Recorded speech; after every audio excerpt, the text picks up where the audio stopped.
세계적인 전도자인 빌리 그레이엄 목사님이 사역을 마무리할 즈음에 어떤 기자에게 질문을 받았습니다. 목사님, 지금까지 수많은 나라와 지역에서 복음을 전했는데 지금까지의 사역 중에서 혹시 아쉬운 것이 있었습니까? 빌리 그레이엄 목사님이 대답을 했습니다. 나는 복음이 교회 밖에만 필요한 줄 알았습니다. 그런데 지금 새삼스럽게 깨닫는 것은 교회 안에 복음을 필요로 하는 사람이 더 많다는 사실입니다. 여러분은 이 빌리 그레이엄 목사님의 말이 어떤 의미로 다가오시는가요? 이 말은 우리가 예수를 믿는다고 할 때 정말로 예수님을 잘 믿어야 한다는 말입니다. 진짜로 예수님을 믿어야 한다는 거예요. 많은 분들이 예수님을 잘 믿으라고 하면 흔히 열심히 믿으라는 말이라고 생각을 해요. 그런데 열심보다 중요한 것이 바른 복음을 아는 것입니다. 유대인들은 하나님을 섬기는 열심이 세계 최고라고 해도 과언이 아닐 만큼 대단한 민족입니다. 그런데 그 유대인들은 예수님을 부인하고 배척했습니다. 이유가 뭘까요? 그들이 바른 복음을 몰랐기 때문입니다. 로마서 10장 2절에 나는 증언합니다. 그들은 하나님을 섬기는데 열성이 있습니다. 그러나 그 열성은 올바른 지식에서 생긴 것이 아닙니다. 유대인의 열심은 올바른 복음을 아는 데에서 생긴 것이 아니라는 거예요. 예수님을 믿어도 바른 복음을 알지 못하고 믿으면 저와 여러분도 유대인처럼 되는 겁니다. 하나님은 유대인들에게 율법을 주셨어요. 이 말은요, 율법을 주셨다는 말은 하나님 앞에 나오려면 어떤 의로움을 가지고 나와야 하는지 하나님께서 유대인들에게 가르쳐 주셨다는 말입니다. 그래서 유대인들은 하나님께 나아가려면 반드시 의로워야 한다는 것은 알았어요. 그래서 그들의 선택이 뭐였냐면 하나님이 주신 율법을 잘 지켜서 의로워지려고 애를 썼습니다. 그런데요, 사람은 율법을 지켜서 의로워질 수 있다 없다? 없다는 거예요. 그래서 하나님께서 믿음으로 의로워지는 길을 열어주셨습니다. 바로 율법이 아닌 예수님을 믿기만 하면 하나님의 의로 옷 입게 되는 복음을 주신 거예요. 이것을 은혜라고 하는 것입니다. 그러자 이 복음을 허락하시니까 상황이 완전히 바뀌어 버렸어요. 하나님의 의를 모르던 이방인들이 이 십자가 복음을 기쁨으로 받아들이고 예수님을 믿어서 의롭다 함을 받아버린 거예요. 구원의 은혜를 이방인들이 먼저 받아버린 거예요. 30절을 보면 의를 추구하지 않는 이방 사람들이 의를 얻었습니다. 그것은 믿음에서 난 의입니다. 이방인들이 이 복음을 기쁨으로 받아버렸어요. 그들이 의롭게 돼버린 거예요. 자, 근데 문제는 유대인들이죠. 그들은 믿음으로 얻는 하나님의 의를 거부하고 끝까지 율법을 고집합니다. 왜 그럴까요? 믿음이 없었기 때문이에요. 구원의 반석이신 예수 그리스도가 도리어 그들에게는 걸림돌과 거치는 바위가 되고 말았어요. 그래서 그들은 믿음으로 의롭다함을 받는 이 은혜의 복음을 거부한 거예요. 여러분, 이렇게 유대인들처럼 율법을 지켜서 의로워지려고 하는 사람들을 성경은 율법주의자라고 합니다. 문제는 예수님을 믿는다고 하는 성도들 안에도 율법주의 신앙에 빠져 있는 이들이 많다는 것입니다. 신앙생활이 은혜 생활이 아니라 종교 생활이 돼버린 거예요. 그래서 율법주의자들은 전형적으로 신앙생활을 열심히 해야 하나님께서 우리를 사랑하시고 하나님께서 우리를 복주신다고 믿습니다. 혹시 여러분 중에도 이 말에 동의하시는 분 계십니까? 내가 열심히 신앙생활해야 하나님이 나에게 복주신다. 주일 성수 안 빼먹고 11조 안 빼먹고 새벽 예배 안 빼먹고 기도는 적어도 40일 금식 기도는 한 1년에 한 번씩은 해줘야 하나님이 복을 주신다. 예배 시간에 존다고 해서 하나님이 저주하시는 건 아니지만 예배 시간에 졸면 은혜를 받지는 못합니다. 시민아, 예배 시간에 졸면 은혜를 받지는 못해요. 여러분, 아들과 종이 있다고 한번 해보죠. 누가 더 열심히 집안일을 할까요? 아들일까요? 종일까요? 당연히 종이죠. 종은 일을 열심히 합니다. 그런데 종이 일을 열심히 하는 데는 그 밑바탕에 두려움이 있어요. 언제나 주인의 눈치를 보면서 긴장합니다. 일을 잘하면 주인으로부터 좋은 평가를 받지만 잘못하면 여러분 나쁜 대우를 받기 때문이에요. 심지어 로마 시대에는 집에서 쫓겨나는 건 다반사고 종은, 이 노예는 재산이었기 때문에 언제든지 죽임을 당할 수 있는 존재였습니다.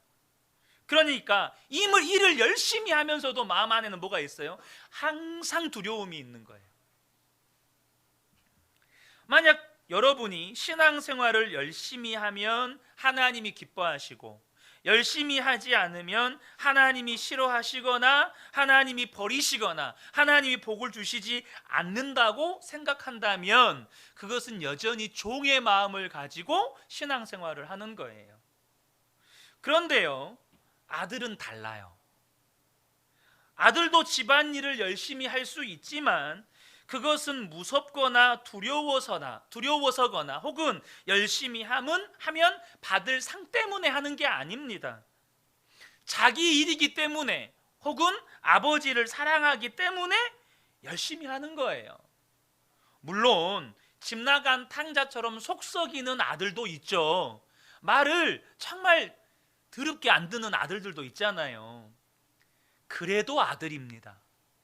무슨 말이죠? 아버지의 사랑은 끊어지지 않는다는 거예요. 그만큼 아들과 종은 완전히 달라요. 두려움으로 신앙생활을 하고 있다는 건 아직 바른 복음을 알지 못한다는 것입니다. 방금 전에 비유에서 보듯이 우리가 정말 예수님을 믿는 것인지 아닌지는 우리 마음속에 분명한 증거가 있어요. 그게 뭘까요? 내가 하나님의 아들이고 하나님의 딸이 되었다는 믿음을 가지고 있다는 거예요. 나는 하나님의 아들이야. 나는 하나님의 딸이야. 그래서 예수님을 잘 믿는다는 건 하나님의 자녀가 되었다는 것을 분명히 믿는 것입니다. 여러분, 하나님의 자녀가 되었습니까? 이것을 분명히 믿어야 예수님을 믿는 거예요. 이 믿음이 있으면 신앙생활은 절대로 짐이 아닙니다. 우리 안에 기쁨이 있고 감사가 있고 사랑이 있어요. 예배에 기쁨이 있습니다. 분명 세상을 살아가는 건 힘든 일입니다. 하지만 예배를 통해서 은혜를 공급받고 그 은혜로 또 세상을 살아가는 거예요. 주님이 나와 함께 하신다는 것이 기쁨이고 감사해요. 분명히 내 안에 사랑이 있습니다. 본문에서 사도 바울은 예수님께서 율법의 마침, 즉 율법을 완성해 주셨다고 말씀합니다. 10장 4절의 말씀인데요. 그러므로 그리스도는 율법의 끝마침이 되셔서 모든 믿는 사람에게 의가 되어 주셨습니다. 예수님께서 율법의 요구를 다 감당하셨기 때문에 우리는 더 이상 율법을 지켜서 의로워지려고 노력할 필요가 없어졌다는 의미입니다. 그러니까 이제는 우리는 예수님을 믿기만 하면 의로워지는 거예요. 그래서 하나님이 우리에게 요구하시는 것도 오직 믿음이에요. 왜요? 열심히 의를 행함으로 의로워지는 게 아니고 예수님을 믿어야 의로워지는 거니까 하나님이 우리에게 요구하시는 것도 예수님을 믿는 거예요. 6절과 7절인데요. 그러나 믿음에 근거한 의를 두고는 이렇게 말합니다. 믿음으로 의를 얻는다는 건 이걸 말하는 거예요. 너는 마음속으로 누가 하늘에 올라갈 것이냐 하고 말하지 말아라. 그것은 그리스도를 끌어내리는 것입니다. 또 누가 지옥에 내려갈 것이냐 하고 말하지도 말아라. 그것은 그리스도를 죽은 사람들 가운데서 끌어올리는 것입니다. 이 말이 무슨 말이냐면 우리가 의로워지기 위해, 우리가 구원 얻기 위해 주님을 찾아서 하늘에 올라갈 필요도 없고 지옥에 내려갈 필요도 없다는 거예요. 그 하늘에 올라갈 만큼 우리가 예수고 그 지옥에 내려갈 만큼 우리가 수고할 필요가 없다는 겁니다. 왜요? 주님이 우리에게 오셨기 때문이에요. 주님은 우리와 가장 가까이에서 우리와 함께 계셔요. 예수님은 이미 우리 마음에 오셨어요. 예수님을 믿으면 이 믿음의 눈이 떠지기 시작하는 겁니다. 그래서 8절의 말씀을 보면 그러면 그것은 무엇을 뜻합니까? 이 말이 뭔 말입니까? 이 말이에요. 지금 도대체 이 말이 뭔 말입니까? 하나님의 말씀은 너희에게 가까이 있다, 네 입에 있고 네 마음에 있다 하는 말씀이 있습니다. 무슨 말이죠? 예수 그리스도가 여러분의 입술의 고백에 있고 예수 그리스도가 예수님을 믿는 여러분의 마음에 있습니다. 이 말인 거예요. 그러므로 믿음의 핵심은 우리가 의로워지려고 노력하는 게 아니고 기쁨으로 나와 함께 계신 주님과 동행하는 거예요. 주님이 나와 함께 계시니까 그 주님 바라보면서 주님과 함께 기쁨으로 매일매일을 살아가는 거예요. 그게 믿음의 핵심이에요. 여러분 지난 한 주 어떻게 사셨습니까? 여러분의 힘과 노력으로 무언가를 이루어 보려고 애쓰고 수고하고 노력하며 사셨다면 여러분은 율법적으로 사신 거예요. 근데 주님이 나와 함께 계시다는 거 믿고 그 주님 바라보면서 그 주님으로부터 오는 힘을 받아서 그 주님으로부터 오는 기쁨과 은혜를 받아서 분명히 세상을 살아가는 건 힘들지만 감사하고 주님 찬양하고 그렇게 살아갔다면 여러분은 은혜로 한 주간을 사신 거예요. 사도 바울은 이 믿음에 대해서 설명을 할 때 누구든지 예수님을 주님이라고 고백하고 부활의 주님이 마음에 임하셨다는 것을 믿으면 구원받는다고 말합니다. 여러분 잘 아는 말씀이죠. 9절과 10절의 말씀입니다. 시민아 이제 눈을 떠라. 믿음의 눈도 뜨고 육신의 눈도 뜨고 목사님을 바라보고 믿음의 눈으로는 주님을 바라보고 알았지? 못 이기겠으면 뒤에 가서 서서 들어. 그래야 네가 살아잉? 자, 9절과 10절입니다. 당신이 만일 예수는 주님이라고 입으로 고백하고 하나님께서는 그를 죽은 사람들 가운데서 살리신 것을 마음으로 믿으면 구원을 얻을 것입니다. 사람은 마음으로 믿어서 의에 이르고 입으로 고백해서 구원에 이르게 됩니다. 여러분, 여기서 구원을 얻는다는 말은 천국행 티켓을 미리 받아가지고 나중에 죽은 후에 천국에 들어가는 것을 의미하는 게 아닙니다. 물론 그 의미가 담겨져 있기는 합니다만 그 의미는 지극히 일부에 불과해요. 그럼 무엇을 말하는 거냐? 예수를 믿는 그 순간부터 기쁨과 감사가 넘치는 천국의 삶을 시작한다는 거예요. 여러분 구원받는다는 건 예수를 믿는 그 순간부터 나의 생명이 예수의 생명으로 바뀌어버린 거예요. 그래서 그 순간부터 이제는 내 생명으로 사는 게 아니고 예수의 생명으로 살아요. 그래서 그 순간부터 구원받는 그 순간부터 천국 열차를 타고 천국을 향해 계속해서 달려가는 인생을 사는 겁니다. 그래서 매일을 천국의 삶을 사는 거예요. 그 눈이 뜨여야 여러분은 진짜 예수님을 믿는 거예요. 미국의 어느 여자 성도님이 남편과 일찍 사별하고 톰이라는 아들을 바라보며 살았습니다. 아들 하나니까 그 아들을 바라보며 사는 거죠.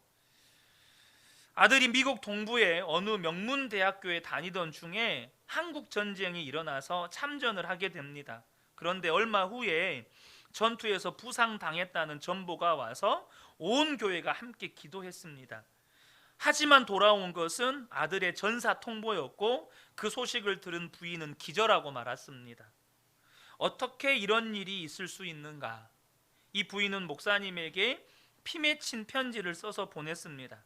목사님, 한 가지 궁금한 것이 있습니다. 그 전능하시고 기적을 베푸시는 하나님께서 목사님과 성도들과 내가 기도하고 있을 때, 아들이 죽어가는 고통 중에 있을 때 도대체 무엇을 하고 계셨습니까? 그것이 알고 싶습니다. 여러분, 이런 의문점이 든 적 없으셨나요? 저는 그런 의문 든 적 많았습니다. 하나님, 제 동생 데려가셨을 때 뭐 하고 계셨어요? 저희 아버지 데려가셨을 때 주님 뭐 하셨습니까? 저희 누님이 약을 먹고 병원에서 죽는다고 말했을 때 주님 뭐 하셨나요? 주님, 제가 다쳐서 평생 이제 장애를 가지고 살아야 되는데 주님 그때는 또 뭐 하셨습니까? 저도 수없이 물었습니다. 목사님은 어떻게 대답해야 될지를 몰라서 성경을 뒤적거렸지만 적당한 구절도 찾지 못했습니다. 그래서 기도했습니다. 하나님, 우리가 눈물로 기도할 때 당신은 무엇을 하고 계셨습니까? 울면서 기도하다가 아침이 되었을 때 주님께서 목사님 마음 가운데 주시는 마음이 있어서 얼른 메모지에 적고 그 메모를 톰의 어머니에게 들려주었습니다. 당신과 우리가 간절히 기도할 때, 톰이 병원에서 고통 속에 죽어가고 있을 때 하나님이 무엇을 하셨는지 저도 잘 모르겠습니다. 하나님이 왜 기도에 응답하지 않으셨는지도 잘 모르겠습니다. 그런데 기도하다가 한 가지 분명하게 알게 된 것은 하나님께서 2000년 전 갈보리 십자가에서 말할 수 없는 고통 가운데 하나밖에 없는 자신의 아들을 내어주실 수밖에 없었다는 것입니다. 목사님의 말을 듣는 도중에 이 부인의 마음에 한 줄기 빛이 비치는 것이 느껴졌습니다. 그날 아침은 늘 맞이하던 아침이 아니었습니다. 하나님이 세상을 이처럼 사랑하사 독생자를 주셨으니, 여러분, 늘 듣는 말씀이었지만 그 부인에게 그날 아침에 그 말씀은 전혀 달랐습니다. 그렇게 많이 듣고 잘 안다고 생각했는데 아들이 알지 못하는 한국 민족을 위해 죽고 난 다음에 아들을 내어주신 이 십자가 복음이 너무나도 깊이 그 부인에게 다가온 거예요. 이것이 하나님의 마음이구나. 이제 그 부인은 그 감동과 십자가 복음의 영광 때문에 울었습니다. 이전에는 아들을 잃은 슬픔 때문에 울었는데 이제는 십자가 복음의 영광 때문에 우는 거예요. 그리고 아들만 바라보는 눈을 들어서 주님을 바라보기 시작했습니다. 다른 사람을 바라보기 시작했어요. 그리고 수많은 젊은이들이 전 세계로 나가 복음을 전하는 일을 섬기는 사역자가 됩니다. 사랑하는 성도 여러분, 저와 여러분도 이 십자가 복음에 대해서 그렇게 많이 들어보았을 겁니다. 여러분, 부끄러운 말이지만 목사가 제일 자신 없어 하는 설교가 뭔지 아세요? 복음 설교하는 거예요. 예수님이 성도님들을 위해서 십자가에서 죽었습니다. 예수님이 사망 권세 이기고 3일 만에 부활하셨습니다. 그 예수님을 믿으면 모든 죄에서 사함 받습니다. 그 예수님이 지금 저와 여러분 안에 성령으로 임하셔서 함께 계십니다. 여러분, 제가요 불과 몇 년 전까지만 해도 이 설교가 제일 어려웠어요. 왜요? 제 안에 감동이 없어요. 제 안에 기쁨이 없어요. 제 안에서 그것을 전하는데 내 마음에 요동함이 없어요. 뭐죠? 목사지만 제가 율법적인 목사인 거예요. 목사지만 복음에 대한 눈이 뜨여지지 않은 목사였던 거예요. 여러분, 우리가 그렇게 많이 들었던 복음 아닙니까? 그런데 이 복음이 저와 여러분의 인생을 분명히 바꾸어 놓았는지 확인하셔야 합니다. 이 복음이 저와 여러분의 인생을 바꾸어 놓았습니까? 여러분은 이제 더 이상 예수님보다 소중한 것이 없어졌습니까? 돈, 건강, 성공, 내가 원하는 무언가가 이루어지지 않아도 여러분이 늘 들었던 그 놀라운 복음, 하나님의 사랑, 예수님의 십자가, 그 말씀을 들을 때 여러분 안에 기쁨과 감사와 감격이 있습니까? 이제는 정말로 사랑으로 살게 되었냐고요. 여러분, 이걸 확인하셔야 돼요. 예수님을 믿는 성도들의 다른 이름이 있다면 그것은 주님의 이름을 부르는 사람들입니다. 예수를 믿는 성도, 이 사람들은요, 주님의 이름을 부르는 사람들이라는 거예요. 이것은 너무나도 복되고 중요한 정의입니다. 주님을 부른다는 말은요, 실제로 주님을 바라보고 있다는 뜻이에요. 주님을 바라보고 살기 때문에 주님을 부르는 거예요. 여러분, 그렇게 주님을 부르는 사람이 구원을 받습니다. 이것은 성경의 약속이에요. 오늘 본문 13절에 누구든지 주의 이름을 부르는 자는 구원을 받으리라. 우리 다 같이 한 목소리로 읽겠습니다. 시작. 누구든지 주의 이름을 부르는 자는 구원을 받으리라. 시민아, 주의 이름을 불러야 구원을 받아. 입을 열어, 눈도 열고. 근데 여러분, 주님의 이름을 부르는 것이 얼마나 놀라운 축복이고 능력인지를 아셔야 돼요. 여러분, 이거 아셔야 됩니다. 저와 여러분이, 제가 오늘 본문에서 준비한 설교의 내용은 아닌데요, 이거 아십니까? 저와 여러분이 주님을 부르는 것보다 우리 주님이 저와 여러분의 이름을 부르는 게 수천만 배 많다는 거. 얼마나 여러분을 많이 부르고 계시는 줄 아세요? 얼마나 여러분을 간절히 찾으면서 부르시는지 아십니까? 여러분들이 잠들어 있을 때, 여러분이 영적으로 무너질 때, 주님을 바라보지 못할 때, 오히려 주님을 의심하고 원망하고 불평하고 있을 때, 그게 아니야. 여러분, 우리가 항상 주님의 이름을 부르며 살 때, 비록 세상이 악하고 처지와 형편이 아무리 암울해도 주님의 이름을 부르는 것이 분명하다면 절대 무너지지 않습니다. 오히려 내 안에 기쁨이 넘치고 감사함 가운데 사랑과 소망을 노래하게 돼요. 이것이 십자가 복음을 믿고 구원받은 자의 삶입니다. 여러분은 지금까지 신앙생활 해오면서 율법주의적인 신앙생활을 경계해야 된다는 말씀을 많이 들으셨죠. 만일 십자가 복음을 들었고 그 십자가 복음을 믿는데도 내 안에 기쁨이 없고 감사가 없고 사랑도 없고 그저 교회만 열심히 다닌다면 그것은 율법주의적인 신앙에 빠져 있는 거예요. 우리가 율법주의에 빠지지 않도록 조심해야 하는 이유는 유대인들이 어떻게 했죠? 사도 바울을 핍박하잖아요. 이 율법주의자들은 언제나 은혜 생활을 하는 성도들을 핍박하게 돼요. 본인의 의사와 상관없이 교회 분위기를 그렇게 만들어가요. 가정의 분위기를 그렇게 만들어갑니다. 그가 속한 공동체, 그러니까 가정이든 교회든 직장이든 언제나 경직되고 무거운 분위기를 만들어갑니다. 여러분, 이스마엘이 누구를 핍박하죠? 이삭을 핍박합니다. 육신의 자녀가 약속의 자녀를 핍박하죠. 사울왕이 다윗을 핍박합니다. 유대인들이 초대교회 성도들을 핍박합니다. 기독교 역사가 내내 이것을 증언합니다. 갈라디아서 4장 29절을 보면 그러나 그때 육체를 따라 난 자가 성령을 따라 난 자를 박해한 것 같이 이제도 그러하도다. 이스마엘이 이삭을 핍박하고 사울왕이 다윗왕을 핍박하는 것처럼 초대교회 안에도 율법주의자들이 이 은혜의 신앙생활을 하는 성도들을 핍박한다는 거예요. 교회가 율법주의로 기울어지면 은혜의 눈이 뜨인 성도들이 교회에서 소외되거나 쫓겨나게 됩니다. 안타까운 건 한국 교회가 율법주의 경향을 띠고 있다는 사실입니다. 그 대표적인 현상이 교회 안에서 일어나는 분열과 다툼입니다.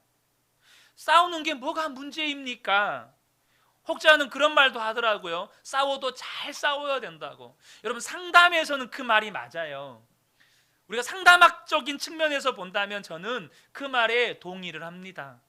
그런데 우리는요, 우리의 정서나 우리의 감정만 다루는 게 아니라 성도는 영적인 실상을 다루는 사람들이에요. 뭘 보셔야 되냐면, 왜 분열과 다툼이 일어날까요? 그것은 함께 계시는 예수님을 너도 나도 바라보고 있지 못하는 결정적인 증거이기 때문입니다. 영광의 주 예수님이 함께 계시는데 고성과 비방과 비난과 욕설과 심지어 멱살을 잡고 심지어 세상 법정까지 가는 난장판이 일어나요. 거기에 그리스도가 왕인 것이 맞습니까? 물론 여전히 그리스도가 왕이죠. 근데 무슨 일이 일어납니까? 성도들이 그리스도를 왕으로 인정하지 않는 거예요.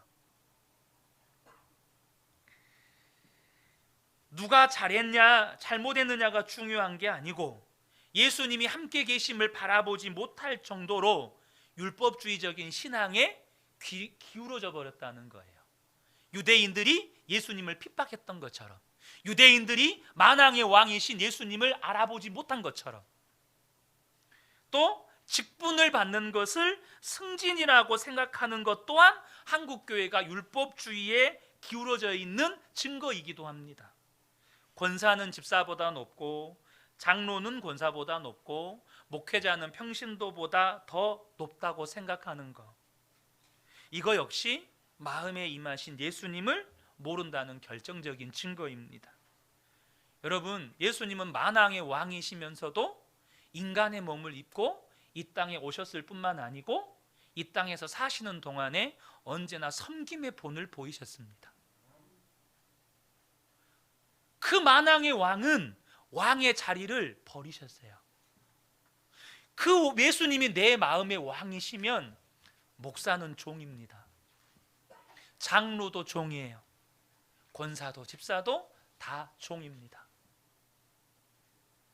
문제는 사람은요, 자신의 모습을 보지 못한다는 거예요. 우리가 어떤 모습으로 신앙생활하고 있는지를 우리 스스로가 보지를 못해요.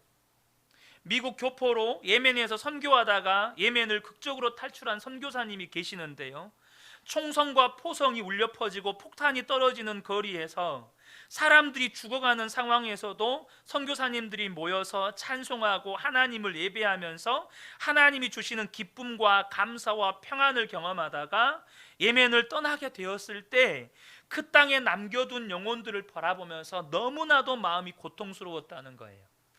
그런데 예멘 그 선교사님들이 한국에 와서 한국 교회를 처음 가보았을 때 이 선교사님이 느꼈던 게 뭐였냐면 모든 것이 가식이고 거짓처럼 느껴졌다는 거예요.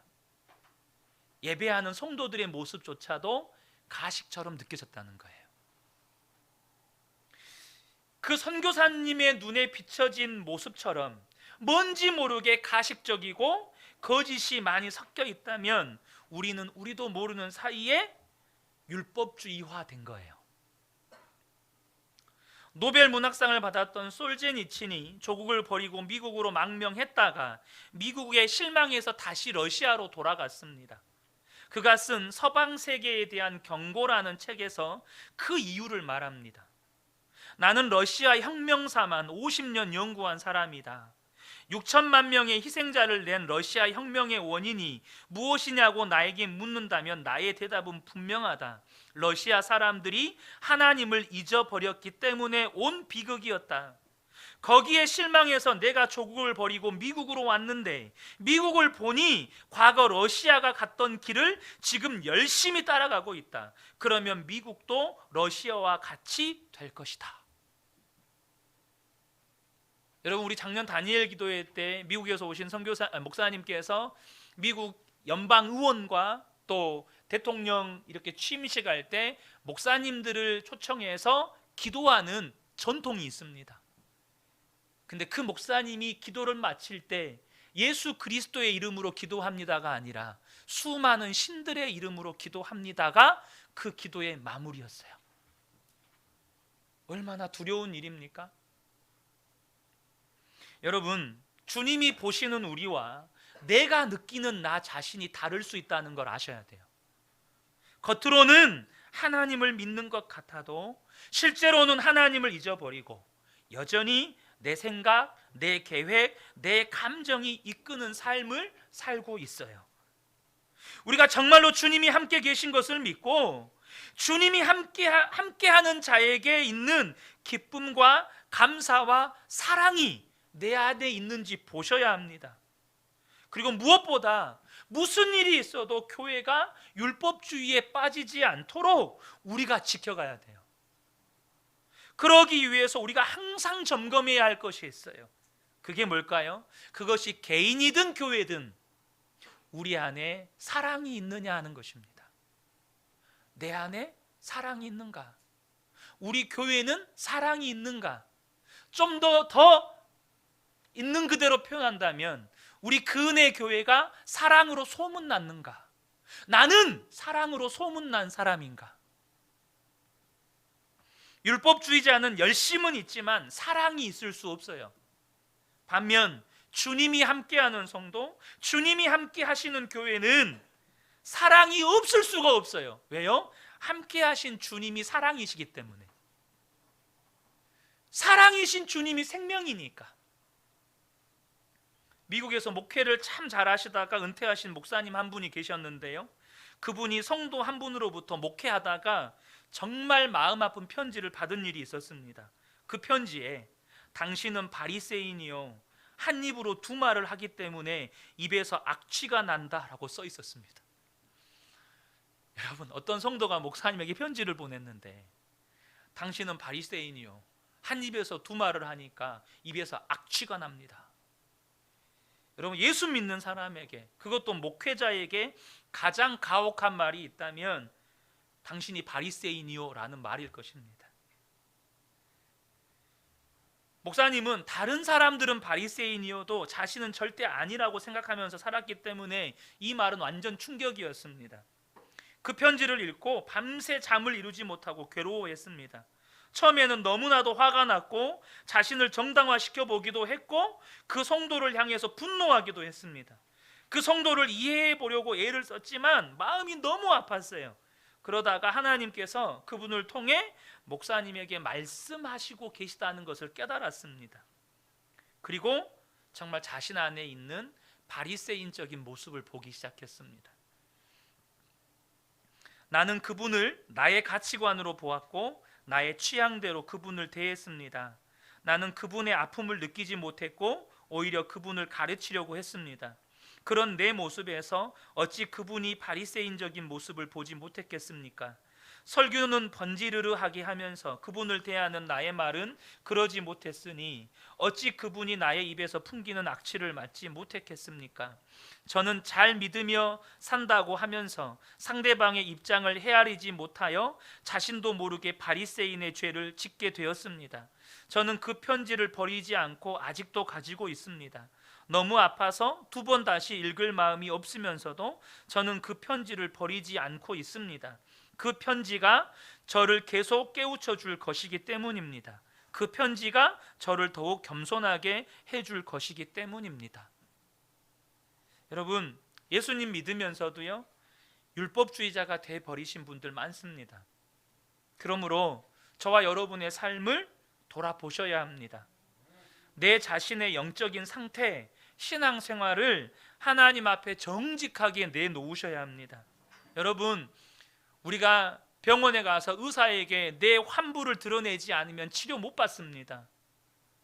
내가 아픈 부위를 의사에게 내어놓지 않으면 절대 치료 못 받습니다. 마찬가지입니다. 하나님 앞에 정직하게 내어놓지 않으면 우리는 그 신앙의 골물대로 골마 있는 그 암과도 같은 그 영적인 상태를 평생 붙들고 가는 겁니다. 여러분, 우리는요 우리가 바리새인인지 몰라요. 바리새인들은 항상 자기가 잘하고 있다고 생각하기 때문에 자신의 모습을 모릅니다. 자신이 하나님을 제일 잘 믿는다고 생각해요. 여러분, 자주 드리는 말씀이지만 하나님의 말씀 앞에 정직하게, 아프지만 냉철하게 자신을 직면하셔야 합니다.